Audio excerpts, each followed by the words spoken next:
Blasphemy Tahmina Durrani.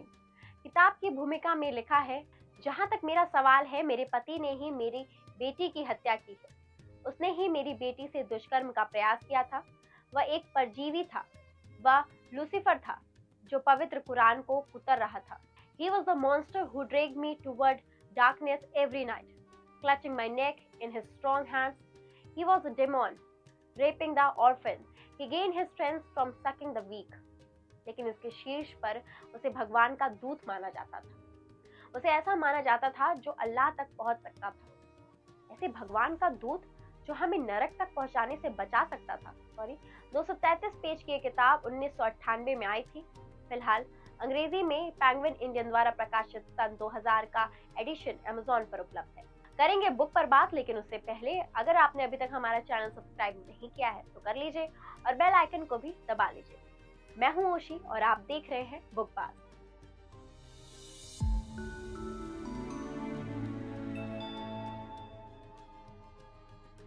चूंकि इसका अनुवाद उर्दू भाषा से किया गया है, इसलिए भाषा को समझना थोड़ा हार्ड है। यदि इसे अंग्रेजी में लिखा गया होता तो निश्चित रूप से पुस्तक की सामग्री 5 अंकों की होती। जहां तक कहानी का सवाल है, यह एक कहानी है एक लड़की की शादी एक तथाकथित भगवान आदमी से हुई थी और उसने उसके जीवन को इतना असुरक्षित और नरक बना दिया था और धर्म के नाम पर हर दिन उसका शोषण करता था। नॉवेल दक्षिण पाकिस्तान में सेट है। यह विवादास्पद उपन्यास बुराई का एक गंभीर अध्ययन है। यह खूबसूरत हीर की दुखद और चौंकाने वाली कहानी है, जिसे भगवान के तथाकथित आदमी पीर सेन ने क्रूर और भ्रष्ट कर दिया था, जिससे उसकी शादी 15 साल की उम्र में ही हो गई थी। यह हीर की कहानी है, जिसकी बहुत ही कम उम्र में एक बेहद प्रभावशाली व्यक्ति पीर सेन से शादी हो जाती है। उच्च धार्मिक स्थिति रखने वाला पीर सेन को समाज में सम्मानित किया जाता है, लेकिन हीर के लिए उसे शादी करना सभी पीड़ादायक, भयावह और अप्रिय घटनाओं को लाता है और उसका जीवन एक जीवित नरक बन जाता है। ये धार्मिक व्यक्ति कोई संत या पवित्र व्यक्ति नहीं, बल्कि शैतान है, जिसने अपनी पत्नी को वैश्यवृत्ति में ढकेल दिया, अपने बेटे की हत्या कर दी, अपनी बेटी से छेड़छाड़ करने की कोशिश की और धर्म के नाम पर कई लोगों का शोषण किया।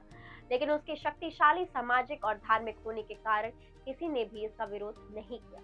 ये हीर की कहानी है और कैसे उसे उन बंधनों से बाहर निकलने के लिए संघर्ष करना पड़ता है जिन्होंने उसे लंबे समय तक कैद में रखा था।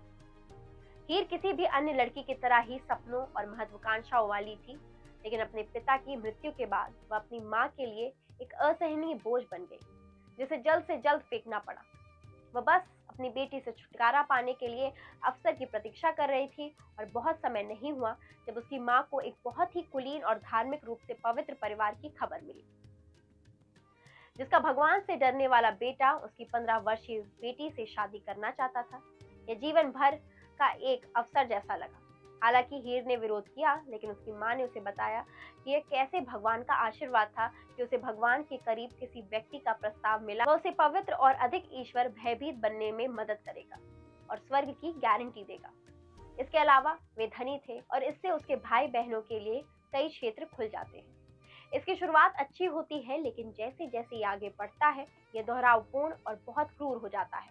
हालांकि अंत एक आश्चर्य के रूप में आया। कुछ किताबें आपको थका देती हैं और उदास कर देती हैं।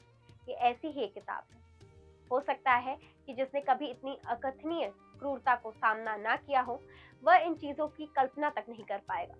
उन्हें ये बहुत परेशान करने वाला लग सकता है। मुझे निराशा का स्वर पसंद नहीं। मैंने एलिस वॉकर की कलर पर्पल और कैथरीन स्टॉकेट की द हेल्प पढ़ी है, लेकिन उस किताब में जो क्रूरता है वो दिल दहला देने वाली है और परेशान करने वाली है। ये समझने के लिए अवश्य पढ़ें कि कैसे अंधविश्वासी आम आदमी की आस्था का उपयोग इन बाबाओं और पीर द्वारा भौतिक लाभ के लिए किया जाता है। ऐसे समय में ये नॉवल जरूरी बन जाता है जब भारत में कई संतों को ऐसे ही आरोपों में जेल में डाला जा रहा है जिनसे ये पुस्तक संबंधित है। दक्षिण एशिया में स्थापित तहमीना दुरानी की ब्लेस्फेमी एक लड़की की सच्ची कहानी पर आधारित है, जिसने सब कुछ एक साथ रखने के लिए संघर्ष किया जब तक कि उसने हार मानने का प्रवाह का हिस्सा बनने का फैसला नहीं किया। ये हीर की कहानी है और कैसे उसे उन बंधनों से बाहर निकलने के लिए संघर्ष करना पड़ा जिन्होंने उसे लंबे समय तक कैद में रखा था। आप पहले पेज से शुरुआत करेंगे ये किसी भी सामान्य किताब की तरह ही लगती है, लेकिन जब आप इसे आगे पढ़ते हैं तो आपको उस भयावहता और सदमे का एहसास होता है जो इसमें अपने भीतर छिपा रखा है, जिसके बारे में ये बाद में बात करती है। जब हीर गर्भवती हुई तो 15 वर्षीय केवल तेजी से आगे बढ़ रही थी।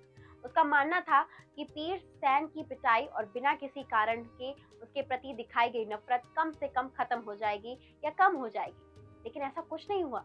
बाद में हीर ने उनके साथ रहना सीख लिया। जैसे कि पीर सैन ने कहा, अगर कुछ हुआ तो ये पूरी तरह से ईश्वर से की गई उनकी प्रार्थनाओं के कारण था, और यदि नहीं हुआ तो ये आपके पापों और आपके बुरे भाग्य के कारण था। किसी को भी पीर सेन से प्रश्न करने की अनुमति नहीं थी, और वह ईश्वर का आदमी, धर्मनिष्ठ और सबसे अधिक ईश्वर भयभीत था। पीर सेन ने एक शॉल पहना था जिस पर अल्लाह के सभी 99 नाम लिखे थे, लेकिन वापस आने के बाद उन्होंने देश के सबसे बेहतरीन शराब पी। उसने अपनी गंदी कल्पनाओं को पूरा करने के लिए हवेली में एक गुप्त कमरा बनवाया था, और वह अपने बेटे की हत्या और अपनी बेटी का यौन उत्पीड़न करने में शामिल था। तब उसकी पत्नी अपनी बेटी को बचाने के लिए एक नौकरानी के बच्चे को बलि के बकरे के रूप में प्रस्तुत करती है, लेकिन ये जानना डरावना है, भगवान का आदमी ऐसा कुछ भी सोचेगा? अरे ऐसा करना तो दूर की बात है। उम्मीद है आपको हमारा ये वीडियो पसंद आया होगा। ऐसी वीडियो देखने के लिए हमारे चैनल को भी सब्सक्राइब करें। सायोनारा।